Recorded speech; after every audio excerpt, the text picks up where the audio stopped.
हमारा लड़का वो बीमार है, ट्रीटमेंट के लिए हम उसे हॉस्पिटल ले गए थे। हम हमेशा उसको पास ही रखते थे। वो दवाई लेने गए ना, हमारे पास में ही खड़ा था वो। ये कल दोपहर की बात है? जी सर। उसको ढूंढ लीजिए सर, वो खुद मैनेज नहीं कर सकता। क्या हुआ उसे?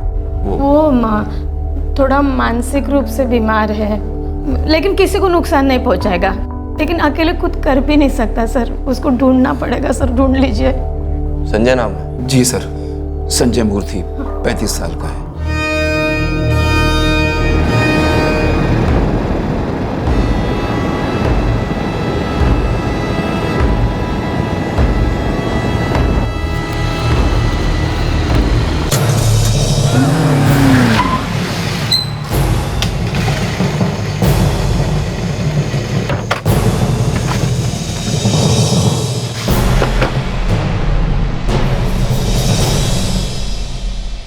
क्या है भाई, कौन हो तुम?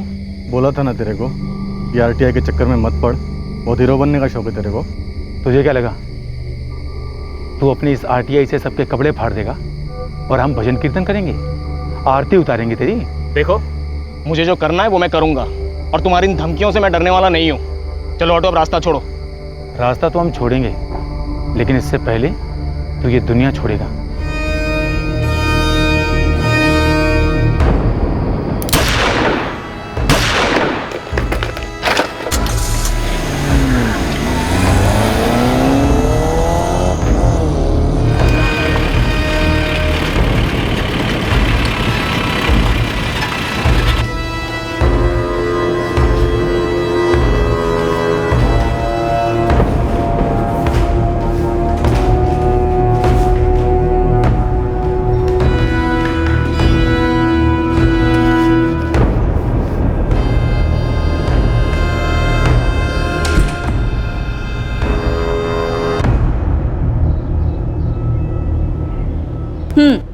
ये रही आपकी चाय। गरिमा, प्रदीप का मर्डर हो गया। क्या?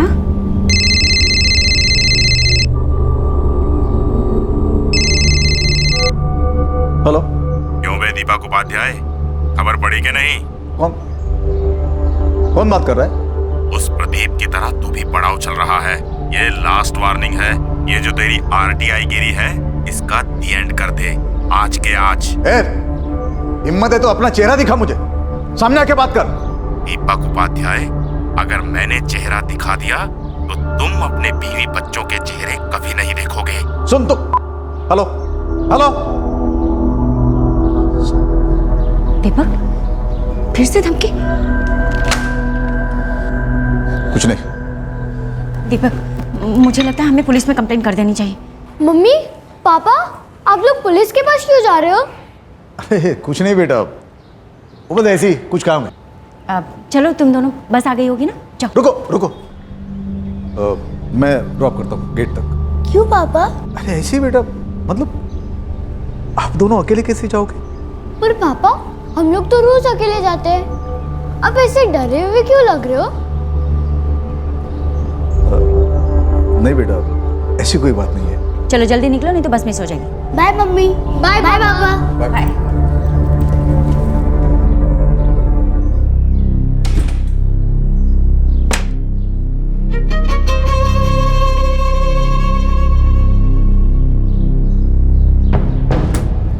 दीपक, हमें इस कॉल को इग्नोर नहीं करना चाहिए। प्लीज पुलिस स्टेशन चलो। मुझे बहुत अजीब सा लग रहा है। गरिमा, कुछ नहीं होगा, कुछ नहीं होगा। पर हाँ, हमें रिस्क भी तो नहीं लेना चाहिए। Right to information act, RTI, ये सच के सिपाहियों का वो रामबाण है जो भ्रष्टाचार का दहन कर सकता है। जाहिर है कई आरटीआई एक्टिविस्ट को रोजाना धमकियां मिलती हैं, जैसे कि दीपक उपाध्याय को मिली। पर दीपक के सर पर खतरे की तेज तलवार लटक रही थी। वो कई शक्तिशाली लोगों के रास्ते का कांटा बन चुका था। दीपक भी जान गया था कि फोन पर दी गई धमकी को हकीकत बनने में देर नहीं लगेगी।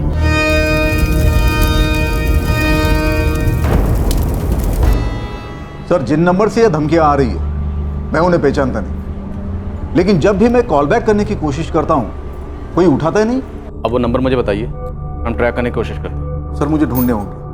एक अरसे से ये धमकियां आ रही है। ठीक है, तो आप अपनी कॉल लिस्ट में से वो नंबर ढूंढ लीजिए, उसके बाद हम ट्रैकिंग पे लग जाएंगे। सर, प्रदीप गर्ग का मर्डर कल हुआ है और आज हमें दोबारा ये धमकी आई। सर, हमारी जान को खतरा है, हमारे 2 बच्चे भी हैं और ये सब। आपको कुछ तो अंदाजा होगा कि ये कौन लोग हो सकते हैं जो आपको इस तरह की धमकियां दे रहे हैं। सर, कुछ लोगों के करतूतों के खिलाफ मैंने आरटीआई पिटीशन फाइल की है, इसलिए बड़ी तकलीफ हो रही है उन लोगों को। कौन लोग हैं मिस्टर उपाध्याय, नाम बताइए। एक तो काशिफ शेख है, कॉन्ट्रैक्टर है।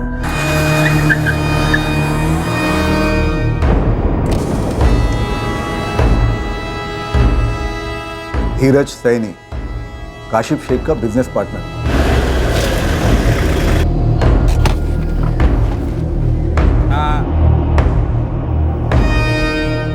और तीसरा पार्टनर है विक्रांत शर्मा।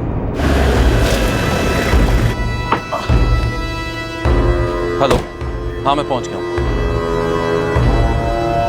इन तीनों की एक कंस्ट्रक्शन कंपनी है। Schools, rehabilitation quarters, government buildings, सारी डील टेबल के नीचे से फाइनल होती है सर। ब्लैक मनी तो बोरियों में भर के आता था सर। मैंने आरटीआई के जरिए इन तीनों के कई भांडे फोड़े। देखिए, अगर आपकी वजह से इनका डायरेक्टली कोई नुकसान हो रहा होता तो ये लोग आपको ऐसे डायरेक्ट धमकी नहीं देते। हाँ जानता हूँ, किराए के लोगों से काम करवाएंगे आप। आप फिक्र मत कीजिए, एक बार ये किराए के टट्टू हाथ लग जाए, असली गुनाहगार कौन है ये भी पता चल जाएगा। मुझे मेरी फिक्र नहीं, लेकिन मैं नहीं चाहता कि मेरी वजह से मेरी फैमिली पर कोई आंच। सर, क्या मेरी फैमिली को पुलिस प्रोटेक्शन मिल सकता है? आप अर्जी दे दीजिए, डायरेक्टरेट से इसकी परमिशन लेनी पड़ेगी। और परमिशन मिलने तक? देखिए, मैं तो कहूँगा बेहतर होगा कि आप अपना नंबर चेंज कर लीजिए।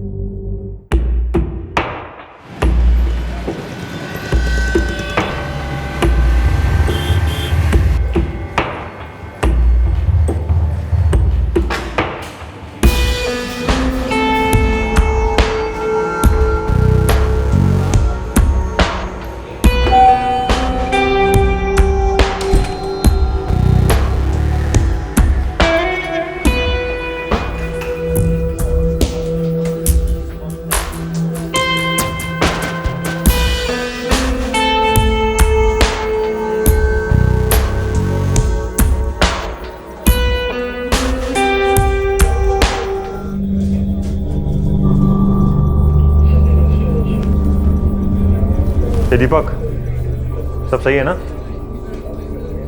हाँ हाँ यार, झूठ मत बोल। तेरे चेहरे पे साफ लिखा है कि तू टेंशन में जी रहा। नहीं यार, देख ऐसी कोई बात नहीं है। अरे ये रोज का ही है। दोस्त, टेंशन जिंदगी का हिस्सा है, खुद जिंदगी नहीं। और तुम्हारी जिंदगी भी सही है दीपक, बस सोचने का नजरिया थोड़ा बदल दो। ख्याल रख।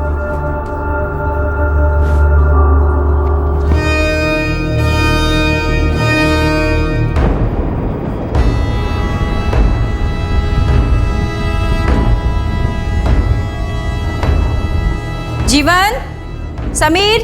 हाँ मम्मा। चलो बेटा, चलकर खाना खा लो। चलो उठो। पापा के साथ खाएंगे, मैं अभी नहीं खाऊंगा। अरे हाँ, पापा के साथ बहुत सारी बातें भी करनी है। पापा को आने दो प्लीज प्लीज।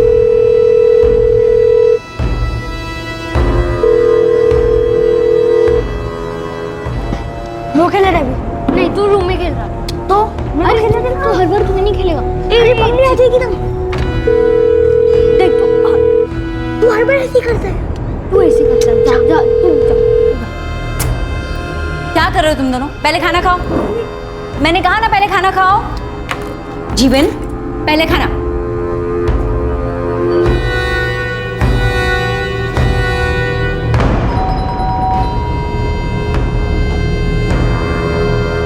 हाय नंदिनी। हाय पापा। बेटा जल्दी आना, खाना साथ में खाते हैं। हाँ माँ।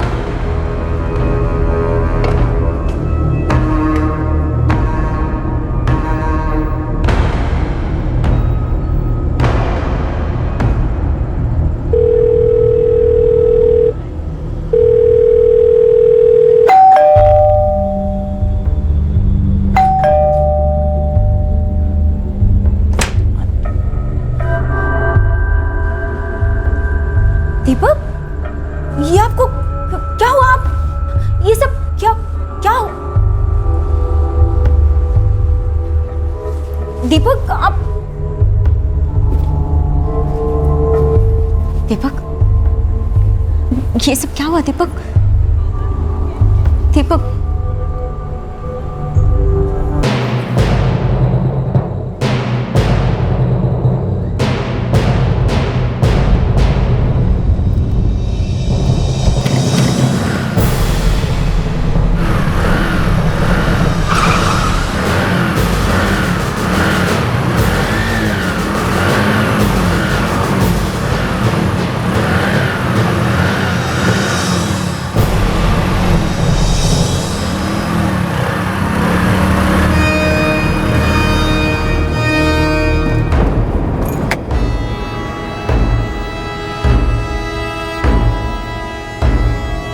क्या है?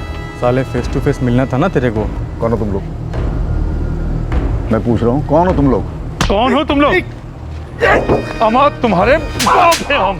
सर दीपक, तुम ये आरटीआई की तीली जलाकर आग से खेल रहे हो, और वो आग हम लोग ऐसा जला देंगे कि तुम्हारे बीवी बच्चे भी पहचान नहीं पाएंगे। और फाइनल वार्निंग है ये, समझा?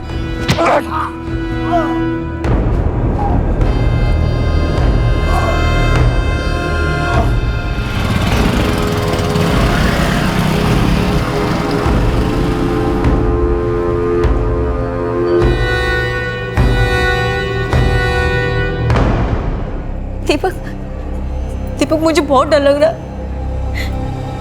डर तो मुझे भी लग रहा है करीमा, लेकिन इतना भी नहीं कि इन बुज़दिलों की धमकियों से डर के मैं पीछे हटूं। हाँ, लेकिन ना मैं पीछे हटूंगा ना झुकूंगा। जो करना है कर ले वो।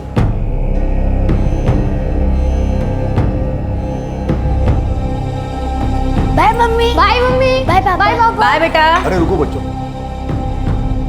क्या हो तुम? अमीर, संभाल के जाना बेटा।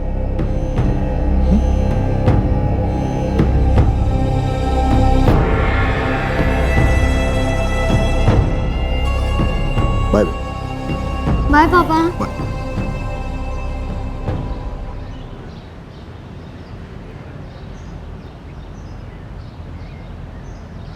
दीपक, दीपक, आप जिस तरह से बच्चों से बाय कह रहे थे मुझे ठीक नहीं लगा। रात भर सोच रहा था।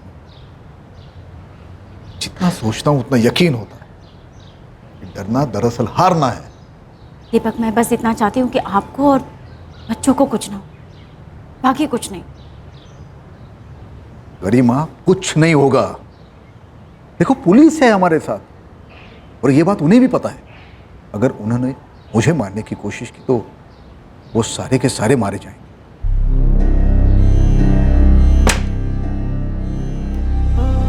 बाय गरिमा। बाय, संभाल कर जाइएगा।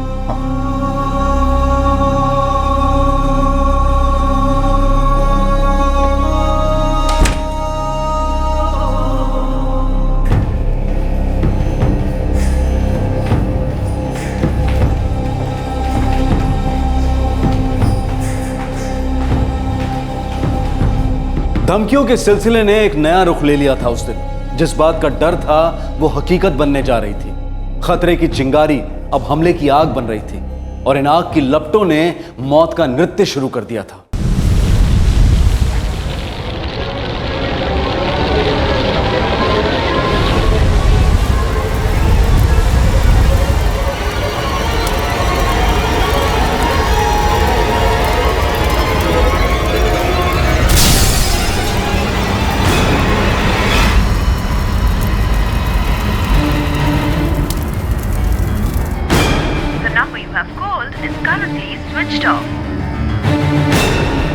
इनका फोन स्विच ऑफ कैसे?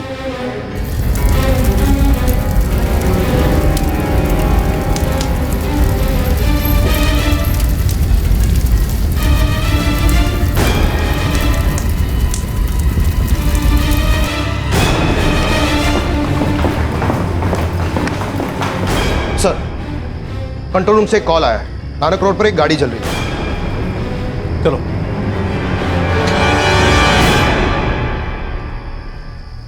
क्या हुआ मम्मी? पापा फोन नहीं उठा रहे? पापा ऑफिस में ही है क्या? ऑफिस के सिक्योरिटी गार्ड ने बोला कि वो ऑफिस से 8:30 बजे निकल गए। तो फिर मम्मा? पापा कहाँ हैं? मम्मी, मामा जी को फोन करो ना। हाँ गरिमा पैनिक मत करो, बच्चों का ख्याल रखो। ऋषभ, उनका फोन स्विच ऑफ आ रहा है। ऐसा पहले कभी नहीं हुआ, मुझे बहुत डर लग रहा है। हाँ मैं बस अभी निकल रहा हूँ, मुझे थोड़ा सा टाइम दो, बस तुरंत निकल रहा हूँ यहाँ से, मैं पहुँचता हूँ, सब ठीक हो जाएगा।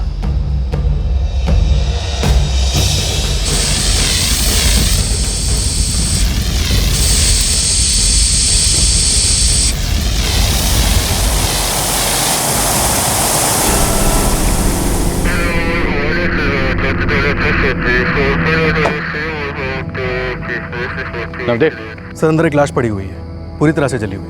किसकी है, कुछ पता चला? कोई आइडेंटिटी वगैरह? चेक कर रहे हैं सर। रमेश, मोहित, बॉडी बाहर निकालो।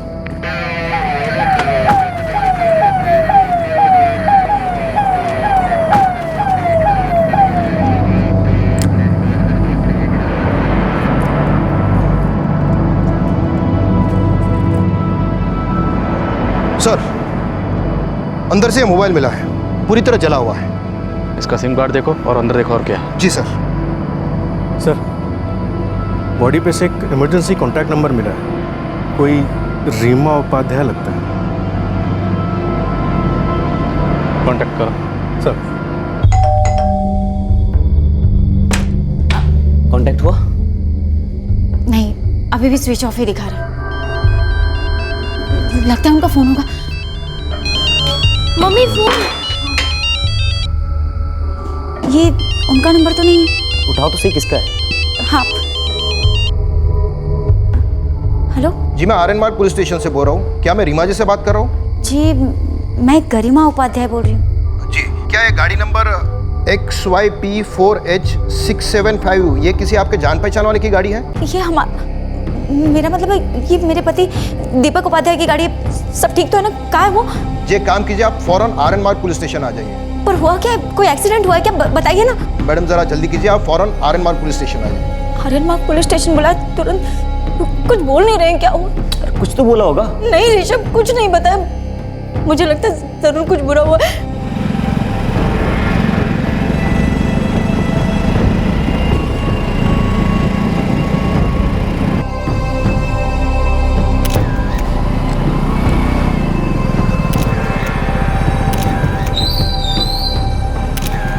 ऋषभ, ये हमारी कार है ना? सर ये हमारी गाड़ी है। मेरे हस्बैंड कहाँ है? जी आप अंदर जाए, आपको पता चल जाएगा। अंदर चलते हैं, चल के देखते हैं। चल। हाँ पर ये गाड़ी देख तो। प्लीज इंस्पेक्टर साहब बताइए ना, क्या हुआ है? कहाँ मेरे पति? आप हमें कहाँ लेके जा रहे हैं इंस्पेक्टर साहब? आप बोल के मेरे, मैं कब से आपसे पूछ रही हूँ। सर दीपक कहाँ का? आइए।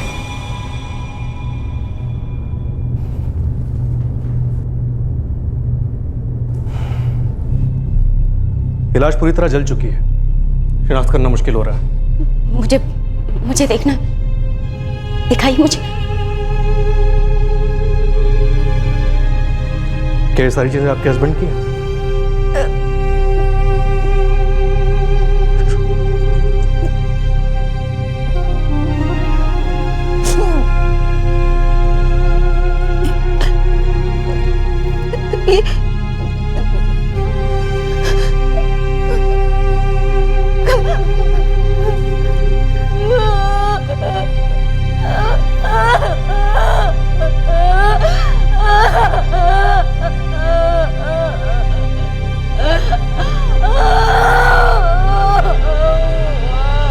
कार पूरी तरह से जल गई है। गाड़ी के अंदर से हमें एक मोबाइल मिला है, वो भी पूरी तरह से जली हुई हालत में। पब्लिक के किसी आदमी ने कंट्रोल रूम को फोन किया था। आपके हस्बैंड के आइडेंटिटी कार्ड से हम आप तक पहुंचे। हम आए थे आपके पास मदद मांगने के। कहा था मैंने आप लोगों से कि दीपक की जान खतरे में। अगर आप चाहते तो रोक सकते थे इस मर्डर को, पर आपने नहीं रोका। गरिमा जी, जिसने भी ये घिनौनी हरकत की है हम उसे छोड़ेंगे नहीं। आपने छोड़ दिया इंस्पेक्टर, छोड़ दिया आपने। जब उन्हें गिरफ्तार करना चाहिए था तब तो आपने कुछ नहीं किया। अगर आप चाहते तो इस मर्डर को रोक सकते थे, और नहीं रोका आपने, नहीं रोका। और उन लोगों ने मार डाला मेरे पति को, मार डाला उन लोगों ने।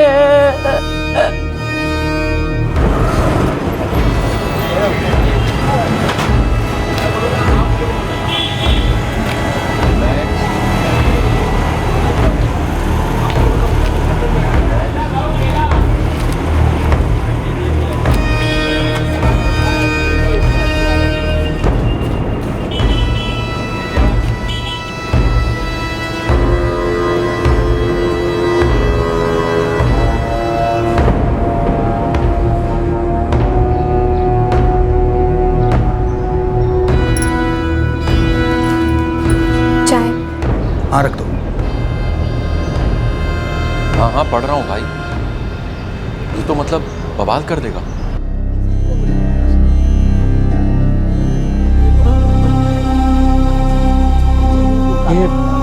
ये सब हुआ कैसे?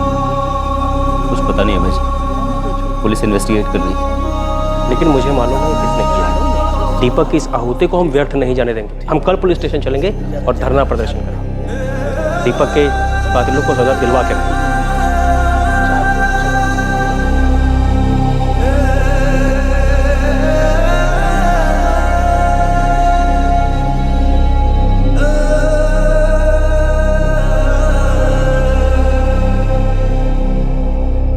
इस वक्त ये पता लगाना मुश्किल है कि पहले मार डाला गया है फिर लाश जलाई गई है या फिर इसे जिंदा जलाया गया है। इन्हें धमकियां दी जा रही थी कि इन्हें जिंदा जला दिया जाएगा। इधर आग बाहर से लगाई गई है या अंदर शॉर्ट सर्किट से आग लगी। अब आग लगाई गई है या लगी है, ये फाइंड आउट करने के लिए मुझे थोड़ा सा वक्त चाहिए ऑफिसर। बाहर से आग लगाना थोड़ा ऑब्वियस नहीं हो जाता? I mean, कातिल इतना डायरेक्ट अप्रोच करने की गलती करेगा? जिसने भी किया वो तो यही चाहेगा कि नहीं महज एक एक्सीडेंट ही लगे। इस वक्त ये बताना थोड़ा मुश्किल है ऑफिसर, मुझे पूरा एनालिसिस करना पड़ेगा, तब जाके मैं किसी डिसीजन पर पहुंच पाऊंगा कि आइदर ये एक्सीडेंट है या फिर मर्डर। सर वो सच में मुझे कुछ कह के नहीं गए कि वो कहाँ जा रहे हैं। काशिफ का फोन भी स्विच ऑफ है। वो कभी मुझे कुछ कहते नहीं है कि कहाँ जा रहे हैं, कब लौटेंगे, क्यों जा रहे हैं। आपके सारे रिश्तेदारों के फ़ोन नंबर और एड्रेसेस चाहिए मुझे अभी। सर मैं आपको कब से बोल रही हूँ सर, वो सुबह सुबह ही निकल गए। ये तो आप पहले भी कई बार कह चुकी हैं। मैं ये जानना चाहता हूँ कि वो गए कहाँ हैं। सर मुझे बताकर नहीं गए, मैं खुद उनसे कांटेक्ट करने की कोशिश कर रही हूँ। तुम यहीं रुको, जो कोई भी आ जाए उसके ऊपर निगाह रखो। चलो। मैं भगवान की कसम खा के कहती हूँ सर, मुझे नहीं मालूम विक्रांत कहाँ है। मैडम अगर अगले 6 घंटे तक विक्रांत नहीं मिला तो उसके खिलाफ अरेस्ट वारंट जारी करेंगे। इतना समझ लीजिए कोई रोज़ होने वाला चेक बाउंसिंग का केस नहीं है, मर्डर केस है, 1st degree murder. Kashif Sheikh, Dheeraj Saini और विक्रांत शर्मा, ये तीनों ही कॉन्ट्रैक्टर्स हैं। इनके खिलाफ मेरे पति दीपक उपाध्याय ने आरटीआई दर्ज की थी और इन तीनों की तरफ से उन्हें बार बार धमकियां आ रही थी। आपने पुलिस कंप्लेंट की थी? बिल्कुल की थी। हमने उन्हें बताया था कि हमें लगातार धमकियां आ रही। हमने पुलिस प्रोटेक्शन के लिए अर्जी भी दी थी जो हमें नहीं मिली। मेरे पति दीपक उपाध्याय कोई पावरफुल इंसान नहीं थे, वो एक सर्वसाधारण नागरिक थे जो आरटीआई के औजार के जरिए इस देश का भला करना चाहते थे। दीपक उपाध्याय अमर रहे, अमर रहे, अमर रहे। दीपक उपाध्याय अमर रहे, अमर रहे, अमर रहे। दीपक उपाध्याय को न्याय दिला कर रहेंगे, दिला कर रहेंगे, दिला कर रहेंगे। दीपक उपाध्याय के कातिलों को बख्शा नहीं जाएगा, नहीं जाएगा, नहीं जाएगा। हमने इन्वेस्टिगेशन शुरू कर दी, लेकिन वो तीनों कॉन्ट्रैक्टर धीरज, काशिफ और विक्रांत अभी तक गिरफ्तार नहीं हुए। वो इस वक्त फरार हैं, लेकिन हमारा सर्च ऑपरेशन जारी है। और वो मिलेंगे नहीं क्योंकि उन्हें जानबूझकर फरार होने का मौका दिया गया है। ये ऐसी बात नहीं है। उन्हें गिरफ्तार करने के लिए हमारे पास ठोस सबूत होने चाहिए। हम सबूत जुटाने की कोशिश कर रहे हैं। एक बार सबूत हमारे हाथ में आ गए तो उनसे सवाल किए जाएंगे। फरार हैं तो सवाल कैसे करेंगे आप? पहले पकड़ेंगे फिर सवाल करेंगे। और फिर वो बड़ी आसानी से निकल जाएंगे और आप उन्हें बड़ी आसानी से और मासूमों को मारने के लिए छोड़ देंगे, जैसा कि दीपक के साथ हुआ। मैं आपको विश्वास दिलाता हूँ कि दीपक उपाध्याय के कातिलों को पकड़ा जाएगा, जरूर पकड़ा जाएगा। हत्यारे तो किराए के किलर्स होंगे, असली हत्यारों तक कभी आप पहुंच भी पाएंगे? बड़ी मछलियां कभी छोटे छोटे जालों में फंसी हैं इंस्पेक्टर। दीपक उपाध्याय अमर रहे, अमर रहे, अमर रहे। दीपक उपाध्याय अमर रहे, अमर रहे, अमर रहे। दीपक उपाध्याय के कातिलों को बख्शा नहीं जाएगा, नहीं जाएगा, नहीं जाएगा।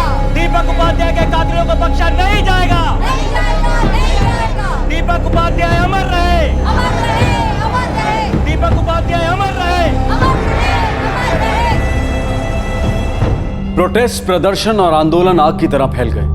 दीपक की पत्नी गरिमा ने भी पुलिस पर बराबर प्रेशर बनाए रखा, पर इस सब के बावजूद वो 3 एक्यूज्ड न पुलिस के हाथ लग रहे थे न मीडिया के। और फिर अचानक वो तीनों पुलिस स्टेशन में आ धमके।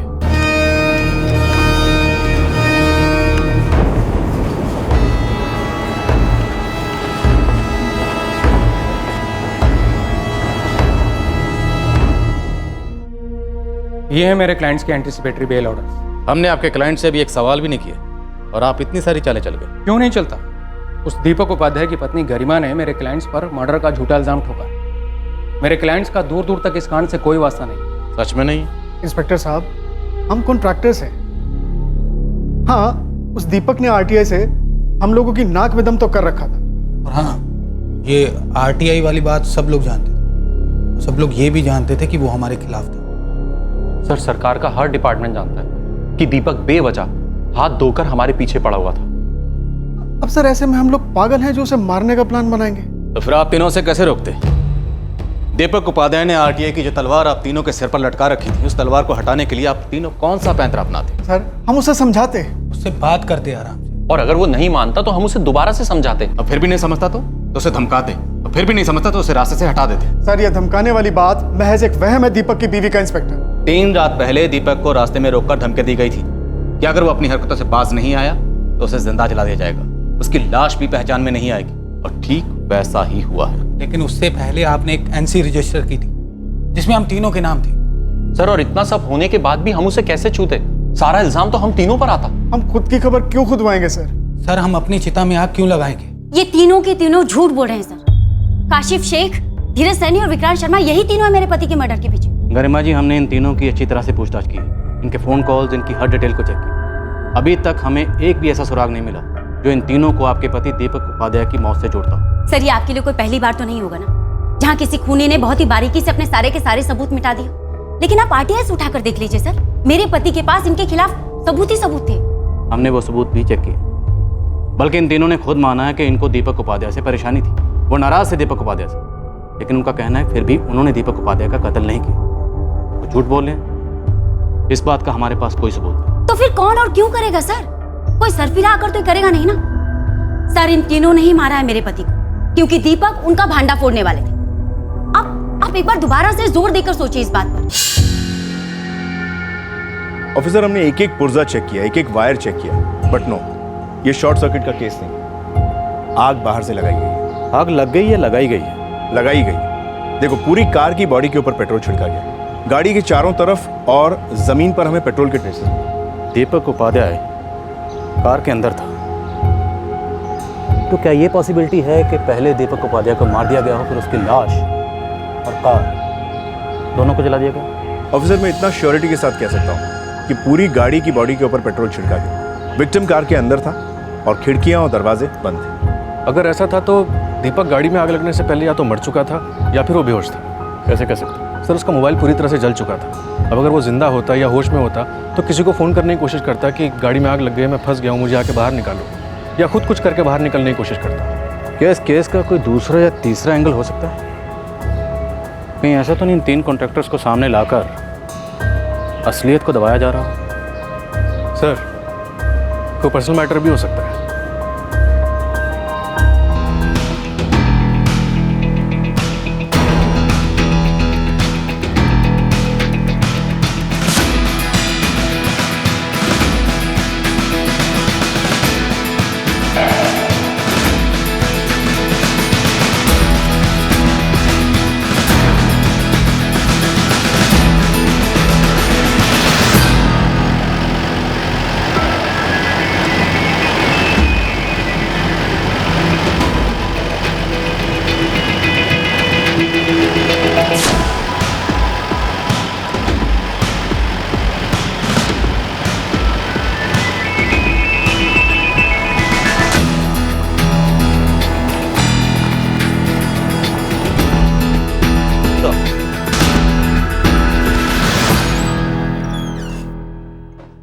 क्या कह रहे थे आप?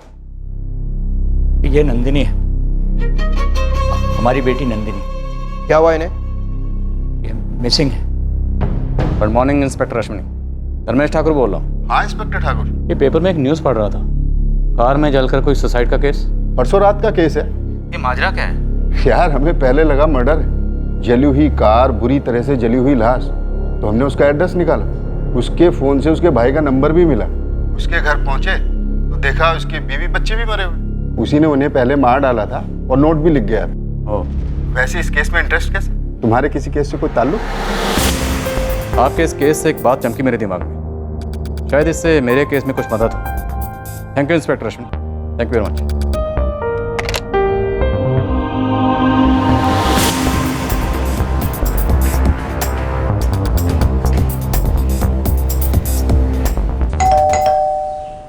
सुसाइड? आप कह क्या रहे हैं? हम हर पॉसिबिलिटी को टटोलने की कोशिश कर रहे हैं। क्या दीपक को कोई मेंटल प्रॉब्लम थी? किसी तरह का कोई डिप्रेशन? मेंटल प्रॉब्लम मेरे पति दीपक को नहीं, पर आपको जरूर है। मैं वहां आपके पुलिस स्टेशन जाती हूँ, आपका एक आदमी कहता है कि शायद एक्सीडेंट का केस, और अब आप एक नया तमाशा शुरू करें सुसाइड का। होने को कुछ भी हो सकता है मैडम। क्या दीपक किसी बात को लेकर डिस्टर्ब थे? हाँ, डिस्टर्ब तो थे, पर उन कॉन्ट्रैक्टर द्वारा दी जा रही धमकियों की वजह से। आप ही बताइए इंस्पेक्टर, कोई भी आदमी चैन से कैसे रह सकता है, खासकर जब उसके बीवी बच्चों को मार दी जाने की बात की जा रही है। गरिमा जी, कुछ भी साबित नहीं हो पा रहा क्योंकि लाश पूरी तरह से जल गई थी। पर आप मुझे जरूर कुछ साबित करना चाहते हैं, बस बात को गोल गोल घुमा रहे हैं। देखिए, ऐसा लग रहा है कि जब गाड़ी में आग लगी तो दीपक ने गाड़ी से भागने की कोशिश नहीं की, अपने आप को बचाने की कोशिश नहीं की, किसी को फोन नहीं किया, जबकि उनके पास मोबाइल फोन था। आप पूरी तरह से तैयारी करके आए मिस्टर ठाकुर। इस केस को क्लोज करने के सीधे सीधे दिख रहा है कि आप बिके हुए उन 3 कॉन्ट्रैक्टर्स के हाथों। आप पब्लिक या सरकार के लिए काम नहीं कर रहे, न्याय और सच्चाई के लिए तो बिल्कुल भी नहीं कर रहे। आप इस वक्त गुस्से में जज्बाती हो रही हैं, पर कानून जज्बाती होकर काम नहीं करता। हम अपना काम करते रहेंगे और सच्चाई को सामने लाकर रहेंगे। सच्चाई आपके सामने इंस्पेक्टर ठाकुर। मेरे पति दीपक उपाध्याय का खून हुआ है, उन कॉन्ट्रैक्टर्स ने मारा है उसे। आप लोग बस कभी एक्सीडेंट, कभी सुसाइड।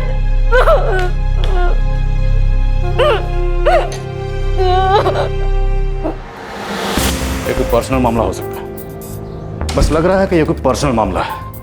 इस दीपक उपाध्याय के ऑफिस में खबरी एक्टिवेट करो, बल्कि ऑफिस में नहीं, इसके मोहल्ले में जहां कहीं भी ये आता जाता है, सब जगह। शायद हम कुछ मिस कर रहे हैं और वो हमें चीख चीख कर पुकार रहे हैं। सर, आरटीआई एक्टिविटीज को लेकर दीपक को मिली धमकियों और अटैक वाला एंगल पुलिस को इस केस में आगे नहीं ले जा रहा था। अब उन्होंने सभी व्यक्तिगत मामलों को टटोलना शुरू किया। फिर एक दूसरे केस ने दीपक उपाध्याय केस पर एक अलग किस्म की रोशनी डाली, और इस रोशनी में एक दरवाजा खुला, और इस दरवाजे के साथ एक बहुत ही अजीब पिटारा खुला जिसने इस केस को सर के बल उलट दिया।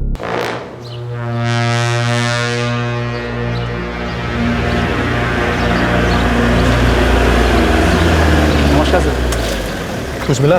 सर, दीपक उपाध्याय का ऑफिस में काम करने वालों का सभी का बीमा निकलवाया गया था ऑफिस की तरफ से। कितने का? 45 लाख रुपए का बीमा था दीपक का, जिस पर अब उसकी वाइफ और उसका साला दोनों क्लेम करने पर तुले हुए हैं। कुछ झोल लग रहा है क्या? नहीं, झोल का तो नहीं पता, लेकिन हाँ, उसका ऑफिस में एक बहुत ही खास दोस्त है, अरुण यादव। कुछ बोला वो? मुझसे तो कुछ नहीं बोला, लेकिन आप पूछेंगे तो शायद आपको कुछ बोल दे। हेलो, अरुण यादव जी बोल रहा हूँ। आप कौन? पीएसआई नवदीप डागर बोल रहा हूँ, आरंगमार्ग पुलिस थाने से। दीपक उपाध्याय के बारे में कुछ बात करनी थी तुमसे। जी कहिए, क्या जानना चाहते हैं आप? वही जो हम नहीं जानते और शायद तुम जानते हो। थाने आ जाओ।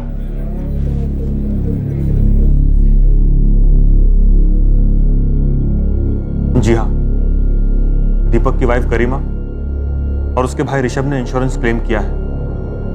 दरअसल पहला चेक भी मिल चुका है उन्हें। हमने सुना बड़े करीब थे तुम और दीपक। जी सही सुना है आप। अरुण, हमें लगता है कि दीपक की मौत आरटीआई एक्टिविटीज की वजह से नहीं हुई। शायद कोई पर्सनल वजह रही है। हो सकता है उसने सुसाइड किया। आपको क्या लगता है?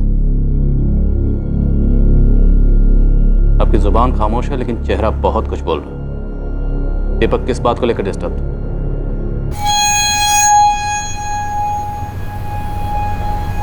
दीपक था तो काफी डिस्टर्ब्ड। किस बात को लेकर? एक औरत को लेकर। कौन सी औरत? यार अरुण, सच्चाई ये है कि मैं उससे प्यार करता हूँ। और सच्चाई ये भी है कि तुम शादीशुदा हो, 2 बच्चे हैं। दीपक, क्या गरिमा इस बारे में जानती? नहीं जानती, पर शायद जान जाएगी। क्योंकि गरिमा को दीपक के अफेयर के बारे में कैसे पता चलता? क्योंकि वो औरत दीपक की पड़ोसी है, नंदिनी।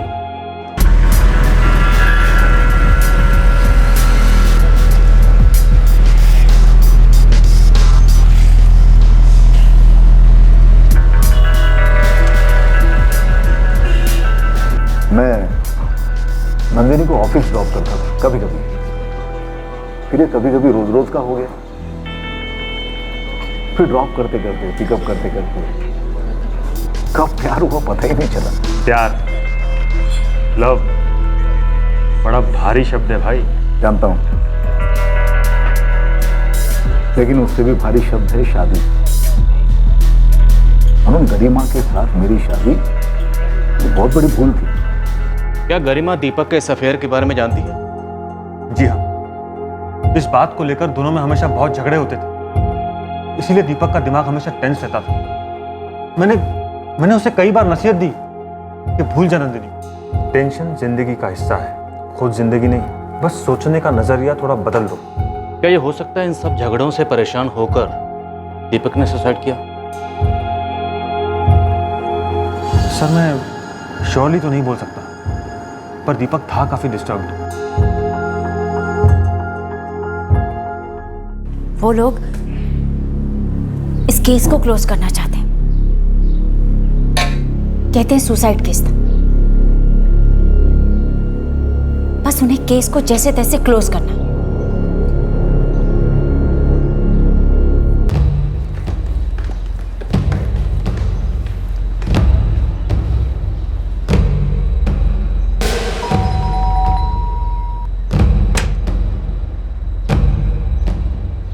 जी, नंदिनी मिसिंग है। क्या?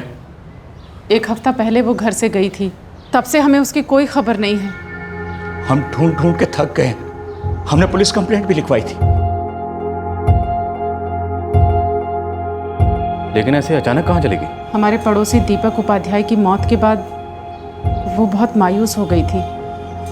उसने नौकरी से रिजाइन भी कर दिया था, किसी से कुछ नहीं बोलती थी, पूरा दिन बैठी रहती थी चुपचाप।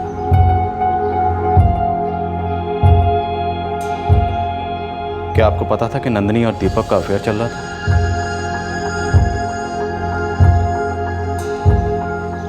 जी पता था। आपको क्या लगता है दीपक उपाध्याय ने सुसाइड किया होगा? ये हम कैसे कह सकते हैं, उसकी मौत की खबर सुनने के बाद तो हम सुन्न हो गए थे।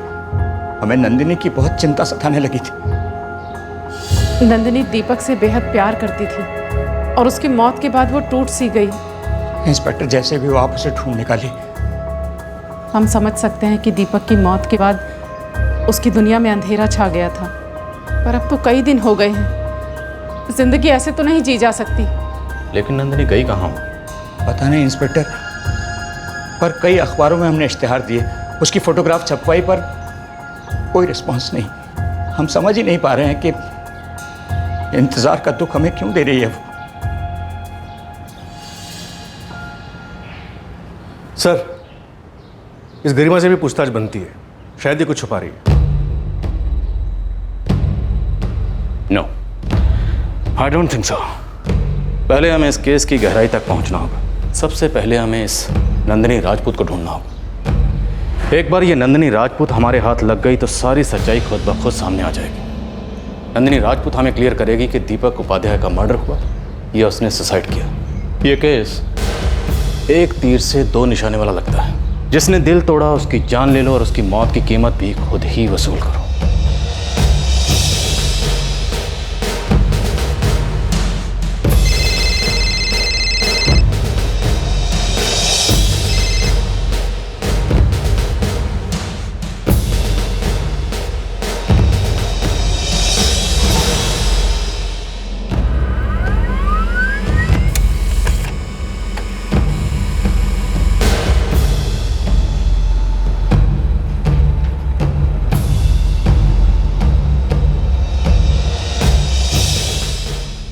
सर, एक बात तो क्लियर है, एक अरसे से नंदिनी और दीपक उपाध्याय दूसरे के साथ टच में थे, लेकिन दीपक की मौत के 2 दिन पहले से दोनों टच में नहीं थे, ना ही फोन कॉल्स पे और ना ही SMS पे। और जिस दिन से दीपक की मौत हुई है तब से नंदिनी का मोबाइल भी ऑफ है।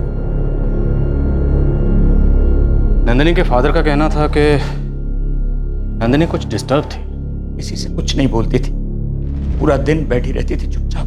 दीपक उपाध्याय की मौत से 2 दिन पहले इन दोनों के बीच में कोई कम्युनिकेशन नहीं था।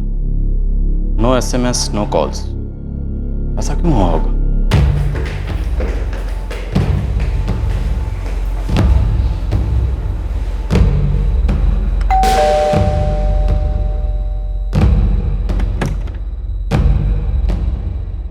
मेरे बच्चे मेरी बहन के घर गए, पर आप क्यों पूछ रहे हैं? मिसेस उपाध्याय, आपका भाई ऋषभ कहाँ है?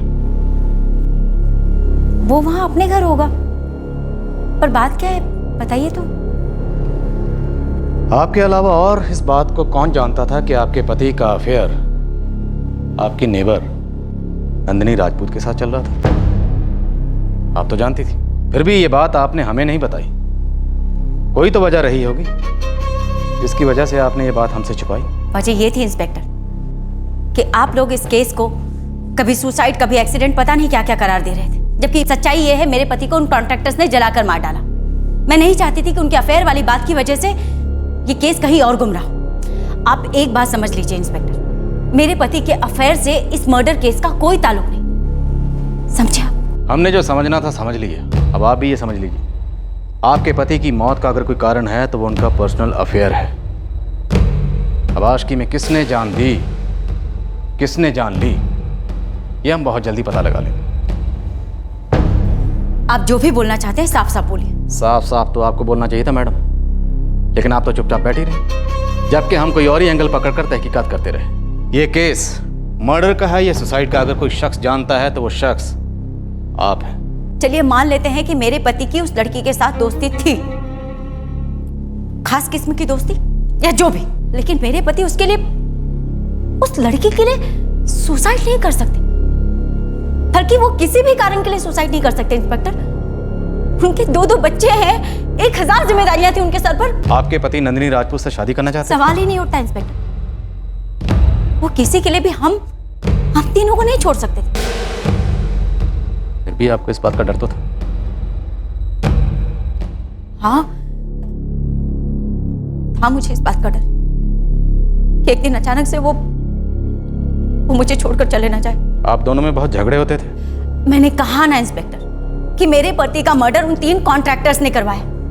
वो उनकी वजह से परेशान थे, उनकी धमकियों की वजह से परेशान थे। वो भी बहुत परेशान थी, बहुत डिस्टर्ब थी गायब होने से पहले। वैसे वो है कहाँ? कौन? आपकी पड़ोसन नंदिनी राजपूत। मुझे क्या पता? इसके सारे कॉल्स टाइप करो, ये कहाँ जाती है, किससे मिलती है, क्या करती है, हर मिनट की डिटेल चाहिए। जो औरत अपने पति का अफेयर छुपा सकती है वो कुछ भी छुपा सकती है।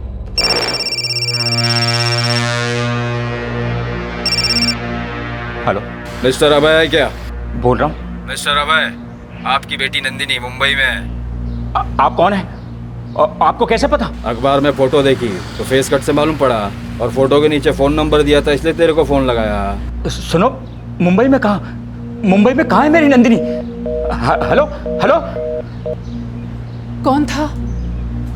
पता नहीं, कोई तो है जो जानता है नंदिनी कहाँ है।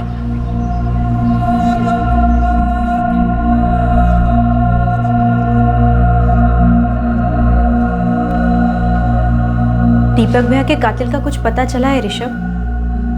नहीं, पुलिस अपना काम कर रही है। कोई प्रूफ मिला है? कुछ बात आगे बढ़ी? मुझे क्या पता कविता।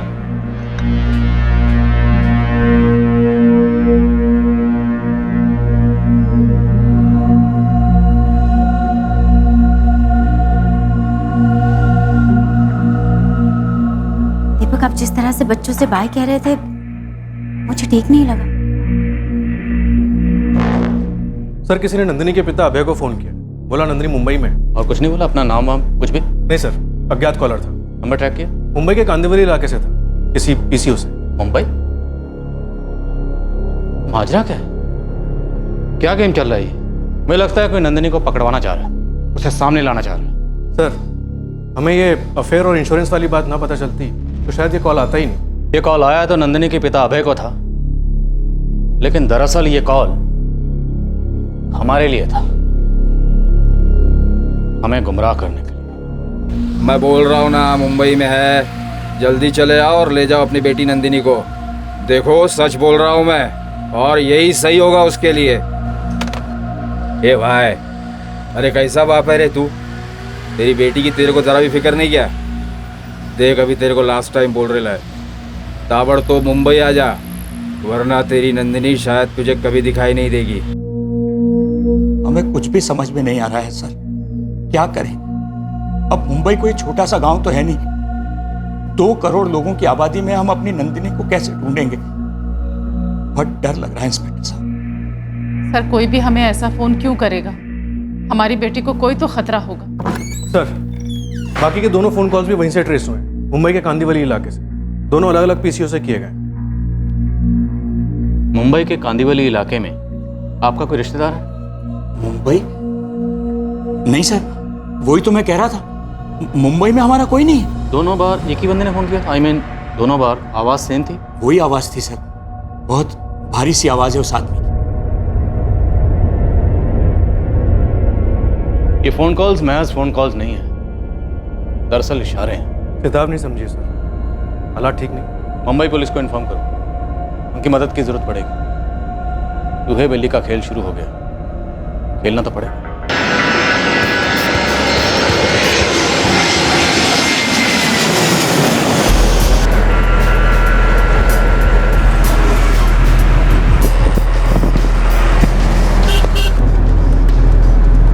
कमजोर सुरागों की कच्ची सड़क इस केस को कहां ले जा रही थी? मुंबई का रहस्यमय पीसीओ कॉलर सिर्फ नंदिनी का पता जानता था या फिर दीपक की मौत का राज भी खोलने वाला था? राज के जाल फैलते जा रहे थे। मुंबई शहर में आई गाजियाबाद की पुलिस टीम को अब एक से एक तगड़े झटके मिलने लगे।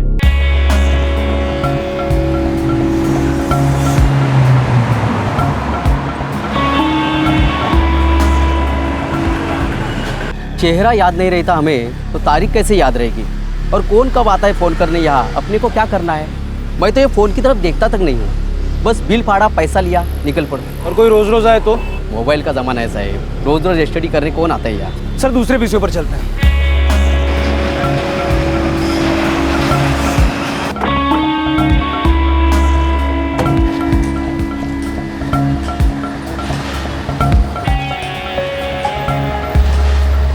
सर ये पीसीओ वाला भी यही कह रहा है, इसे याद नहीं है। उसे जरूर याद होगा। किसे? उसे।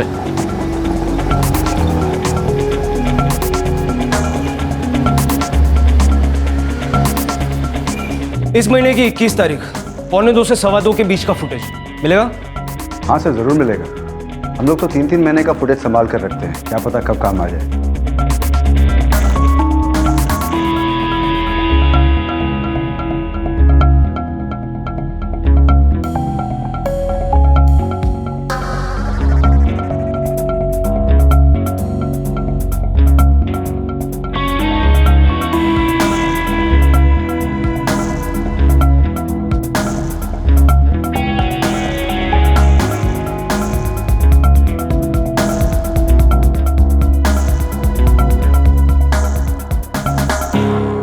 एक मिनट, ये हमारा बंदा हो सकता है, फ्रीज कीजिए।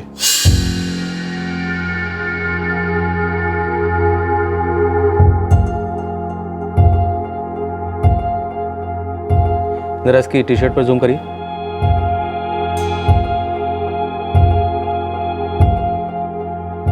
स्पेंटा फार्मास्यूटिकल्स। स्पेंटा फार्मास्यूटिकल्स में तो सर दीपक काम करता था।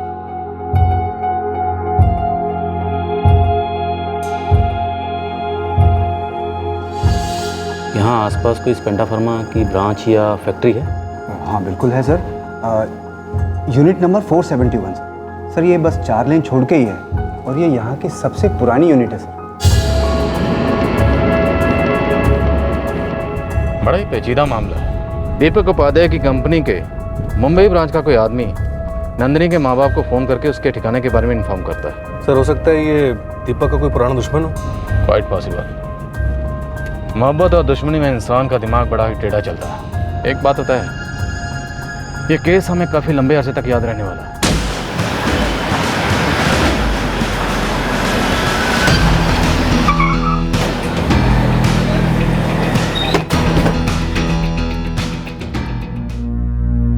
सर ये तो तरुण सिन्हा मालूम होता है। कौन तरुण सिन्हा? आपके पास इसकी ढंग की तस्वीर है? I mean, जिसमें इसका चेहरा साफ नजर आता? कोई रिकॉर्ड है इसका आपके पास? ऑफ कोर्स, इसकी सारी डिटेल्स तो इसके बायोडाटा और जॉइनिंग फॉर्म में मिलेगा। वैसे इसने अभी अभी ज्वाइन किया हुआ है, 1 महीना भी पूरा नहीं हुआ। ज्यादा से ज्यादा 3 हफ्ता पकड़ लो। 3 हफ्ते? मतलब दीपक की मौत के 1 हफ्ते बाद? सर इन दोनों का आपस में कुछ ना कुछ कनेक्शन जरूर है।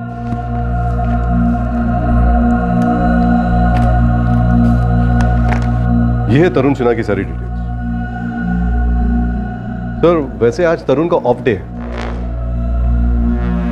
ये यहाँ मशीन ऑपरेटर का काम करता है? जी इसमें ये जो एड्रेस मेंशन है ये कहाँ का है? ये तो गुरई का है, यहीं पास में। मुझे इन डॉक्यूमेंट्स की जेरॉक्स कॉपी चाहिए। हाँ बेटे, मैं करा देता हूँ कॉपीज।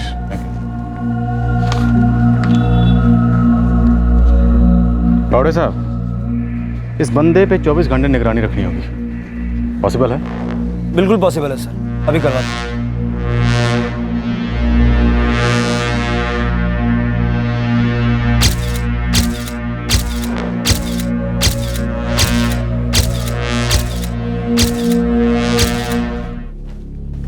सर, ये रहे कॉल रिकॉर्ड्स, टोटल लिस्ट है। ये तरुण सिन्हा तो काफी खामोश किस्म का इंसान लगता है।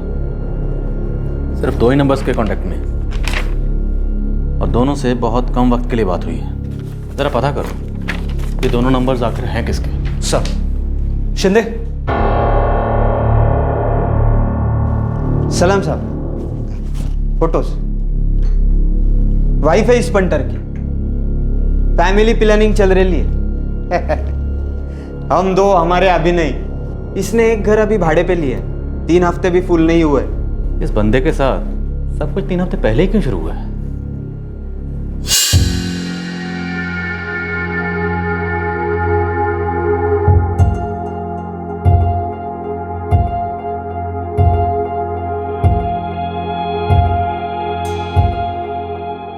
चेहरा जरा देखो गौर से।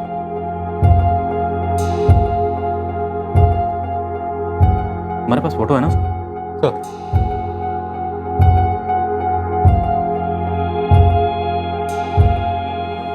देखो, चलती है ना? एकदम जेरॉक्स कॉपी। इससे मिलता है सर। अगर ये दोनों चेहरे मिलते हैं तो क्या ये केस वही केस है जिसके लिए हम मुंबई आए, या ये कोई और केस बनने वाला है?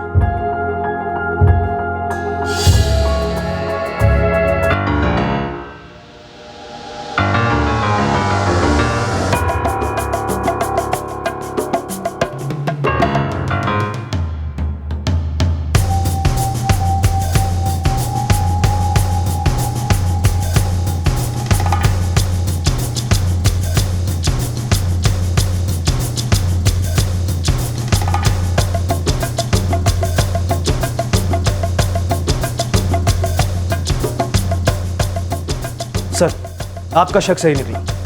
ये दोनों नंबर्स जिससे तरुण सिन्हा कांटेक्ट में हैं, दोनों गाजियाबाद के हैं और दोनों नंबर्स दीपक उपाध्याय के नाम पर खरीदे गए। ये तरुण सिन्हा ही दीपक उपाध्याय है। साला कमीना जिंदा है। ऐसा नौटंकीबाज आज तक नहीं देखा। क्या था ये नाटक? कौन रच रहा था इसे और क्यों?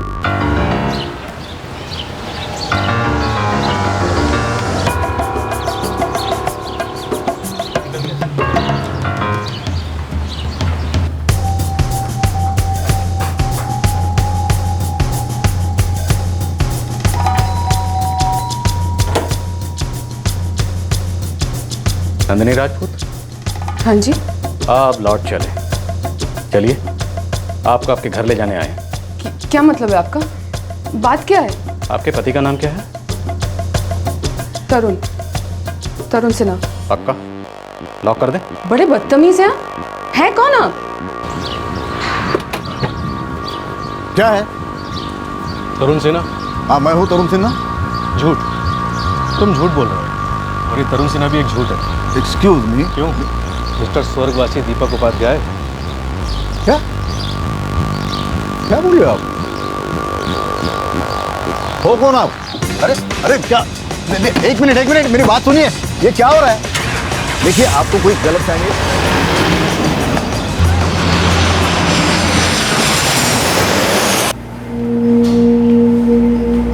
मैं अपनी मर्जी से मुंबई आई थी।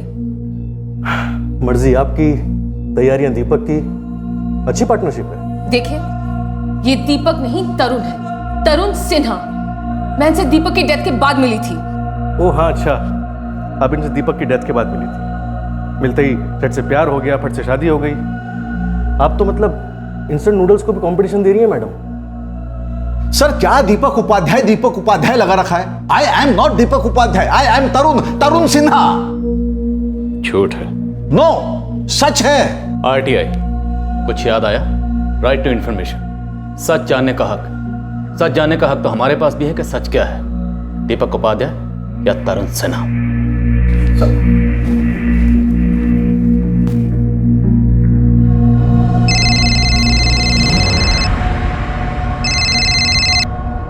हेलो, गर्मा जी, इंस्पेक्टर धर्मेश ठाकुर बोल रहा हूँ।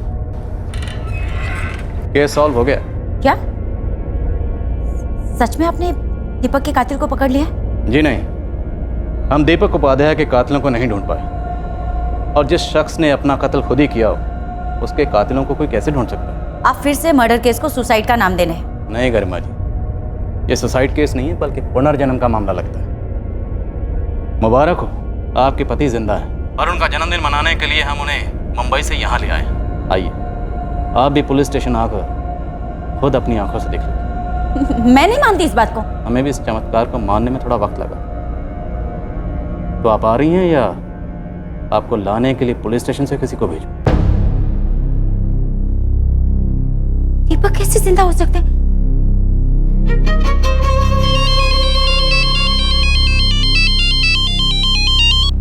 हाँ गरिमा, ऋषभ, पुलिस स्टेशन से कॉल आया था। कुछ मिला क्या? हाँ, वो लोग कह रहे हैं कि दीपक जिंदा है। क्या? हाँ, मुंबई में कहीं मिले, उन्हें यहाँ लेकर आ रहे हैं। लेकिन ये कैसे हो सकता गरिमा? मेरी भी कुछ समझ में नहीं आ रहा ऋषभ, ये लोग क्या गेम खेल रहे हैं पता नहीं। मुझे पुलिस स्टेशन बुलाया। क्या नॉनसेंस है ये गरिमा? वो लोग ना केस को दबा देना चाहते हैं और कुछ नहीं है। पता नहीं, तुम चलोगे मेरे साथ? गरिमा, मेरे लिए आज थोड़ा मुश्किल है ऑफिस से निकलना। देखो गरिमा, डरने की कोई बात नहीं है। वो लोग ना केस को क्लोज करना चाहते हैं और कुछ नहीं है, और तुम हर बात उनकी मानने की जरूरत भी नहीं है।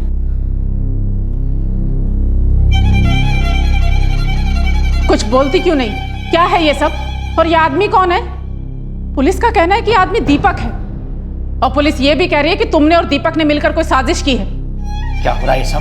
पापा, माँ, ये लोग नहीं समझ रहे। वो आदमी दीपक नहीं, तरुण सिन्हा है। इंस्पेक्टर साहब, बहुत ही फिल्मी तरीका ढूंढा है आपने इस केस को क्लोज करने का। गरिमा जी, जिंदगी फिल्मों से ज्यादा फिल्मी हो सकती है। आइए, आपको आपके मरहूम पति से मिलवाता हूं। आइए, अपने पति से नहीं मिलना चाहेंगे?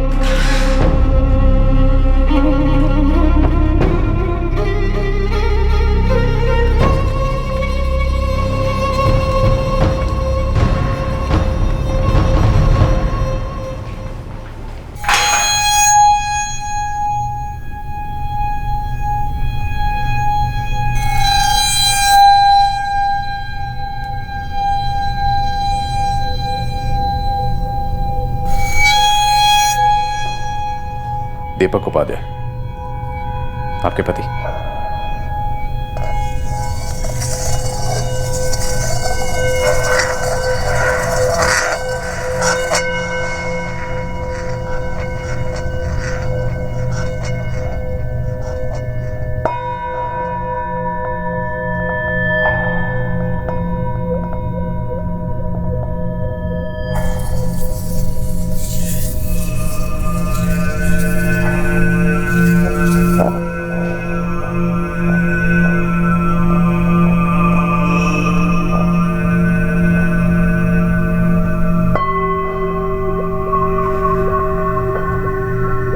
ये मेरे पति नहीं है।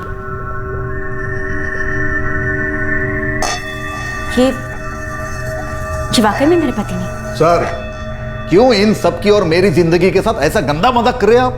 क्यों? ये दीपक है कौन? देखिए, मैं कोई दीपक वीपक नहीं हूं। मैं तरुण सिन्हा था, मैं तरुण सिन्हा हूं, और मैं तरुण सिन्हा ही रहूंगा। मुझे दीपक उपाध्याय बनाने पे क्यों तुले आप? अरे मैं कोई और कैसे हो सकता हूं?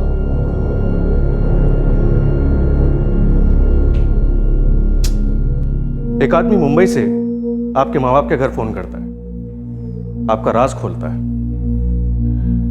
यूं कह लीजिए आपको पकड़वाता है। और ये वो आदमी है नंदिनी जी जिसे आप तरुण सिन्हा कह रही हैं। सरासर झूठ बोल रहे हैं आप। तरुण मेरे पति है, समझे आप? जी, हम जो समझे आप नहीं समझ रही हैं। न ये आपका पति है और ना ही ये कोई तरुण सिन्हा है।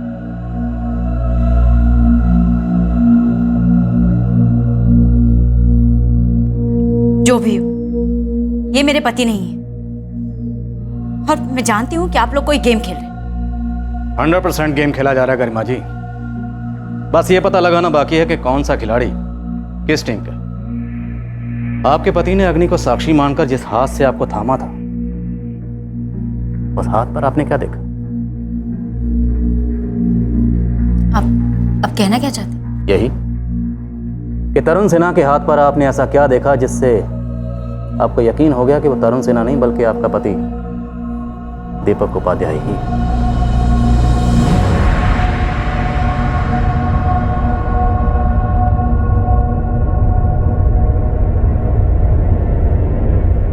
नंदिनी जी, ये आदमी आपका राज खुलकर आपसे पीछा छुड़वाना चाह रहा है, ऐसा क्यों? क्योंकि ये भी किसी से पीछा छुड़वाने की कोशिश कर रहा था। किससे? अपने आप से, दीपक उपाध्याय से। गुड। तो अब आप ये मानती हैं कि ये आदमी दीपक उपाध्याय ही है? मानना कैसा, मैं तो हमेशा से जानती थी यही दीपक है। शायद उसे ठीक से पहचानती नहीं थी। वो दीपक ही है, मेरे पति दीपक उपाध्याय। वो अपना हुलिया चाहे जितना भी बदल ले, पर अपने हाथ पर का वो निशान वो कभी नहीं मिटा सकते।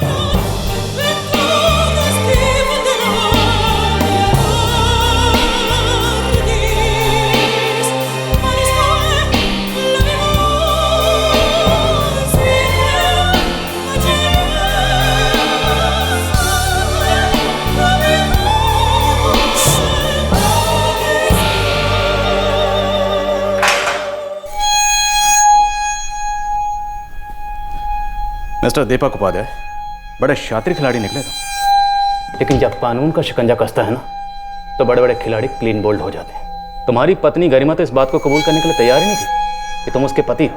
तो तुम्हारी वो दूसरी पत्नी नंदिनी, उसने भी सच उगलने में बहुत मेहनत करवाई। देखिए सर, सच तो यह है कि मैं तरुण सिन्हा हूँ। मिस्टर दीपक उपाध्याय और तरुण सिन्हा, हम सच को उगलवाने के लिए उंगली को टेढ़ा नहीं करते, झूठ को टेढ़ा कर देते हैं और फिर उसे उल्टा लटका देते हैं। सच अपने आप हलक से बाहर आ जाता है। इस केस का सबसे बड़ा झूठ तुम हो। तुम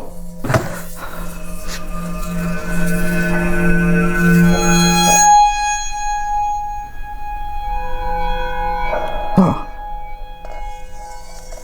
मैं ही हूं दीपक उपाध्याय। गरिमा और नंदिनी दोनों ने इस बात को कबूल किया था कि पुलिस की हिरासत में जो आदमी था वो तरुण सिन्हा नहीं बल्कि वाकई दीपक उपाध्याय था, जो पूरी दुनिया के लिए कुछ दिनों पहले मर चुका था। आखिरकार दीपक ने भी अपनी असलियत को कबूल कर लिया। दीपक का कबूलनामा एक ऐसे भयंकर और क्रूर प्लान को रोशनी में लेकर आया जो उसने खुद रचा था अपने स्वार्थ के लिए।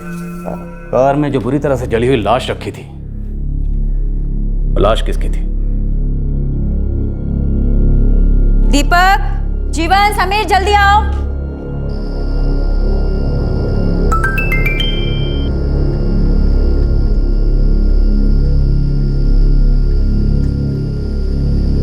मैंने देहरादून की टिकट्स बुक कर ली है, फ्राइडे रात की। रिटर्न ट्यूसडे के लिए है, चलेगा ना? नाउ कम ऑन, गरिमा के साथ कोई एक्सक्यूज बना लेना काम को लेकर। ऑफिस में एक्सक्यूज बना लेना फैमिली हॉलीडे के बहाने। ओके, कल ही छुट्टी के लिए अप्लाई कर देना ऑफिस में, भूलना मत। नंदिनी, मेरे बारे में नहीं तो कम से कम अपने बच्चों के बारे में सोचा होता, इस घर के बारे में सोचा होता, जिसे मनाने के लिए दिन रात मैंने खून पसीना एक किया।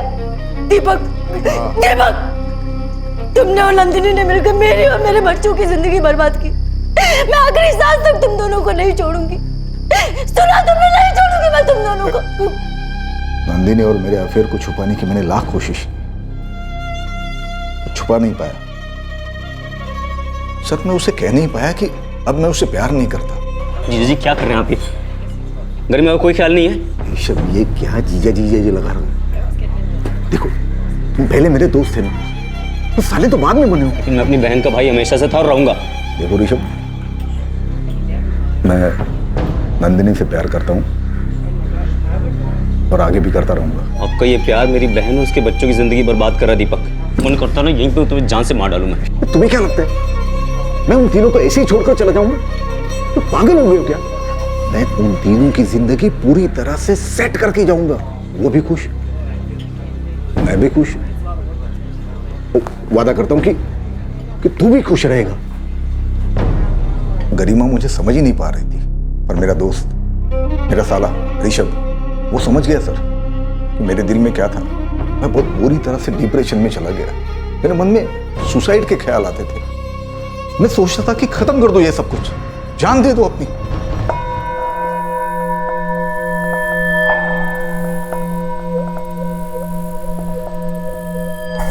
तुम्हारे मन में जान देने के नहीं, जान लेने के ख्याल आ रहे थे। तुम सुसाइड नहीं, मर्डर करना चाहते थे। मर्डर। तुम्हारी मौत का ड्रामा तो झूठा था, लेकिन जो गाड़ी में जली हुई लाश थी वो मौत हकीकत थी। वो कैसे मारा गया? कौन था वो? देख ऋषभ, मेरी कंपनी 45 लाख का इंश्योरेंस देगी। लेकिन दीपक, कार में होगा कौन?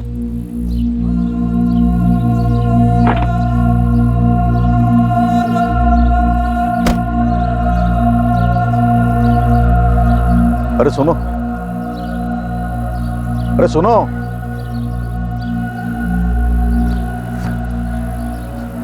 ये लो।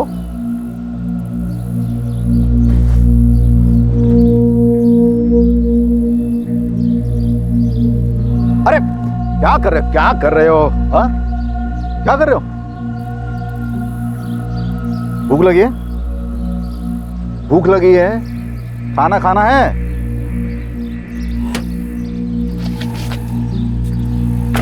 ये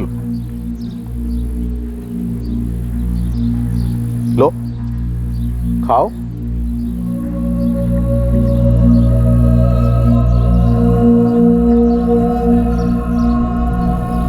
वो आदमी मेंटली ठीक नहीं है। रोज मेरे ऑफिस के आसपास ही दिखाई देता है।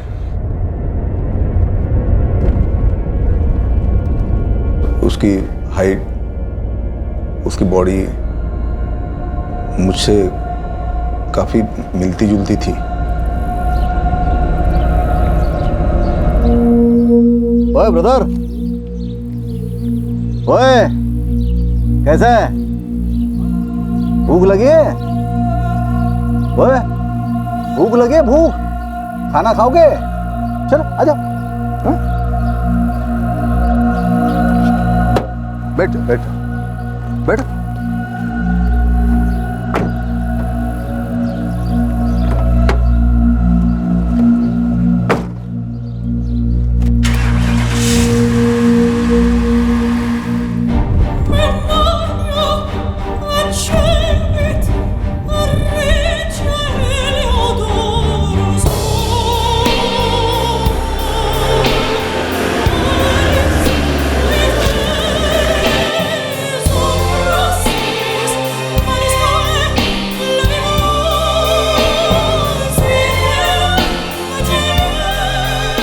कौन था वो आदमी? सर मैं नहीं जानता वो कौन था। शायद वो खुद भी नहीं जानता था कि वो कौन था।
आरटीआई एक्टिविस्ट की आड़ में तुमने घिनौना षड्यंत्र रचा।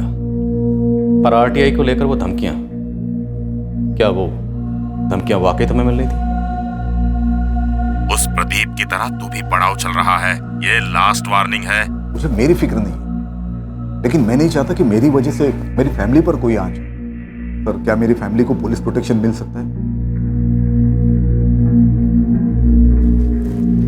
पहले आरटीआई एक्टिविस्ट होने का नाटक, फिर खुद को धमकियां दिलवाने का नाटक, और अंत में खुद अपनी ही मौत की नौटंकी। इस ड्रामे में फरेब था, धोखा था और निर्दयी हत्या थी, और इस सब के बीच एक प्रेम कहानी भी थी, दीपक और नंदिनी की। इस अवैध प्यार की कीमत थी 45 लाख रुपए, जो बतौर इंश्योरेंस गरिमा को मिलने वाले थे। नाटक का लिखा गया अंत यह था कि दीपक उपाध्याय तरुण सिन्हा बनकर नंदिनी के साथ मुंबई में एक नई जिंदगी बसर करेगा। इस नाटक में ट्विस्ट कहां से आया था और क्यों आया था? दीपक ने खुद नंदिनी के पिता को फोन क्यों किया था? क्या इसमें कोई पुलिस के लिए छुपा हुआ निमंत्रण था? सर, मैंने अपना हुलिया तो बदल दिया था, पर लिखी गई किस्मत नहीं बदल पाया। इतने कम पैसों में क्या जिएंगे और क्या प्यार करेंगे दीपक? नंदिनी, बस थोड़े दिनों की बात है। अरे प्रॉब्लम यह है कि मैं तुरंत अपनी क्वालिफिकेशन डिस्क्लोज नहीं कर सकता, शक होगा। और मुझे भी तो कोई नौकरी नहीं मिल रही है ना। दीपक, क्या ये दिन देखने के लिए हमने प्यार किया था? क्या अपना प्यार इतना कमजोर है कि तुम ये थोड़ी सी तकलीफें नहीं सह सकती? अरे मैं कोशिश कर रहा हूं ना। प्यार में सब्र होना चाहिए, सब्र। सर, यहां जब मैं दीपक उपाध्याय था तो करियर के काफी ऊंचे पायदान पर था, लेकिन जब मैं तरुण सिन्हा बना और मुंबई शिफ्ट हुआ तो मेरी हैसियत काफी कम थी, सैलरी कम थी, इसलिए ये जॉब नंदिनी को पसंद नहीं था। हमारे झगड़े होने लगे। उस वक्त मुझे एहसास हो गया कि मैंने बहुत बड़ी गलती की है। मैंने नंदिनी से कहा कि खत्म कर देते इस रिश्ते को। देखो नंदिनी, हम एक दूसरे के लिए नहीं बने हैं, तुम वापस चली जाओ। उसने नहीं माना।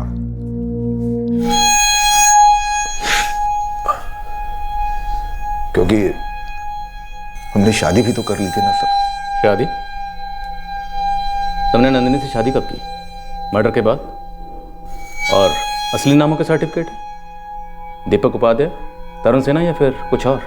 शादी दरअसल मर्डर के बहुत पहले कर ली थी,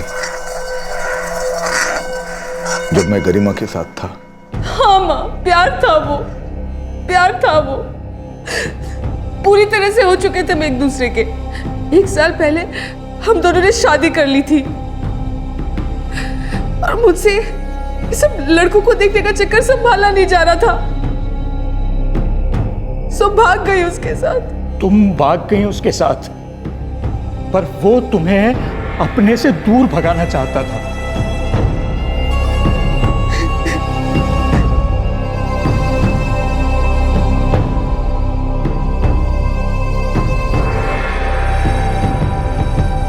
मम्मी, क्या हम पापा को देख सकते हैं?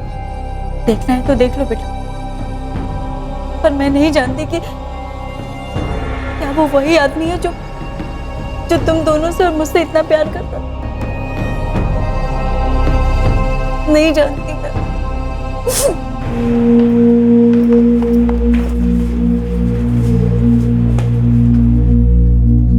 कहां छुपा रखा ऋषभ को? मुझे सच में कुछ नहीं पता इंस्पेक्टर। उन्होंने मुझे कुछ नहीं बताया और ना ऑफिस से फोन किया। दरअसल सुबह से उनका फोन भी स्विच ऑफ आ रहा है।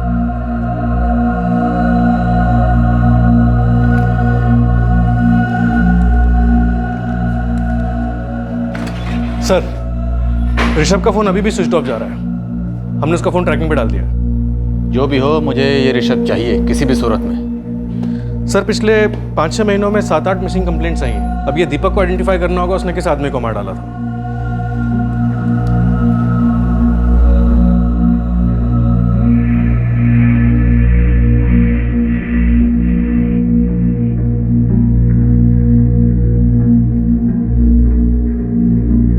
संजय मूर्ति सर, 5 महीने से मिसिंग था, मेंटल पेशेंट था। इसके माँ बाप इसे यहाँ इलाज के लिए लेकर आए थे।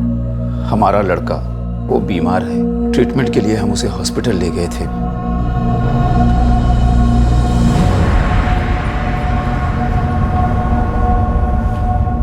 मिस्टर मूर्ति, मिसेस मूर्ति, बड़े अफसोस के साथ आपको बताना पड़ रहा है कि आपका बेटा संजय अब इस दुनिया में नहीं रहा।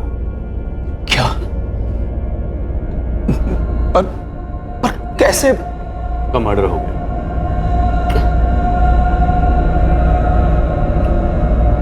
क्यों?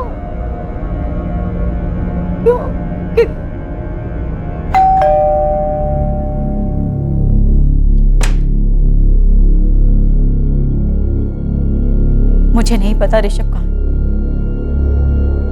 मैं तो ये सोच भी नहीं सकती कि मेरा सगा छोटा भाई मेरे पति के साथ मिलकर एक मासूम आदमी का मर्डर कर सकता है, वो भी इसलिए कि मेरा पति अपनी प्रेमिका के साथ जीवन बसर कर सके। आपको ऋषभ ने यह बात कभी भी नहीं बताई कि आपके पति दीपक उपाध्याय और नंदिनी राजपूत ने 1 साल पहले शादी कर ली थी?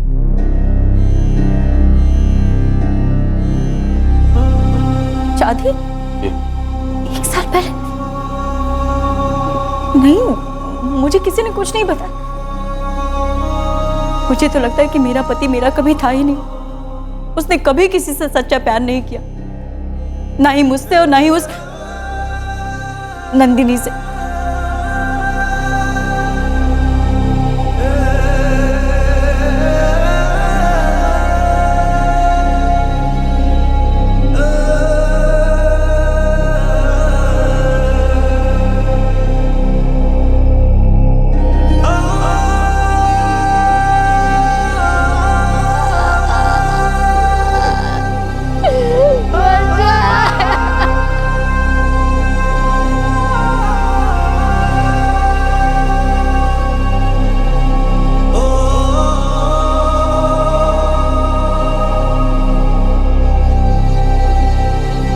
दीपक उपाध्याय को आईपीसी की धारा 302 के तहत मर्डर के चार्ज पर गिरफ्तार किया गया है। उस पर 120 बी के तहत क्रिमिनल कॉन्स्पिरेसी, 201 के तहत डिसअपीयरेंस ऑफ एविडेंस, 420 फ्रॉड के लिए, 466 और 468 फॉर्जरी और चीटिंग के आरोप भी लगाए गए हैं। मर्डर के चार्जेस को छोड़कर बाकी सभी चार्जेस नंदिनी राजपूत पर भी लगाए गए हैं। गरिमा अपने पति दीपक को एक आरटीआई हीरो समझती थी। वो उसके नंदिनी के साथ चल रहे अफेयर को भी मजबूरन नजरअंदाज कर रही थी। लेकिन जब उसे दीपक और नंदिनी की शादी और दीपक द्वारा किए गए मर्डर के बारे में पता चला तो वो विश्वास ही नहीं कर पाई। संजय एक मासूम और दिमागी रूप से कमजोर पेशेंट जो उस शहर में ट्रीटमेंट के लिए आया था, अस्पताल से भटक गया और सीधे एक भयानक मौत के जबड़े में जा गिरा। एक ऐसे भेड़िए के हाथों मारा गया जो अपनी ही मौत का नाटक रच रहा था। इंसान चाहे जितना नाटक रच ले, झूठ का जाल बुन ले, लेकिन एक सच हमेशा अटल रहता है, क्राइम नेवर पेज। चोरी हमेशा पकड़ी ही जाती है। कोई भी मुजरिम कभी भी चैन की नींद नहीं सो पाता है। उसके घर और जमीर के दरवाजे पर या तो पछतावा दस्तक देता है या फिर कानून की हथकड़ी। आपसे फिर मुलाकात होगी क्राइम पेट्रोल सतर्क में एक और नए केस के साथ। तब तक अपना ख्याल रखें, सुरक्षित रहें और याद रखें, सही वक्त सही कदम, सतर्क रहें। जय हिंद। इस तरह के और भी एपिसोड देखने के लिए हमारे चैनल को सब्सक्राइब करें और बेल आइकन दबाना ना भूलें।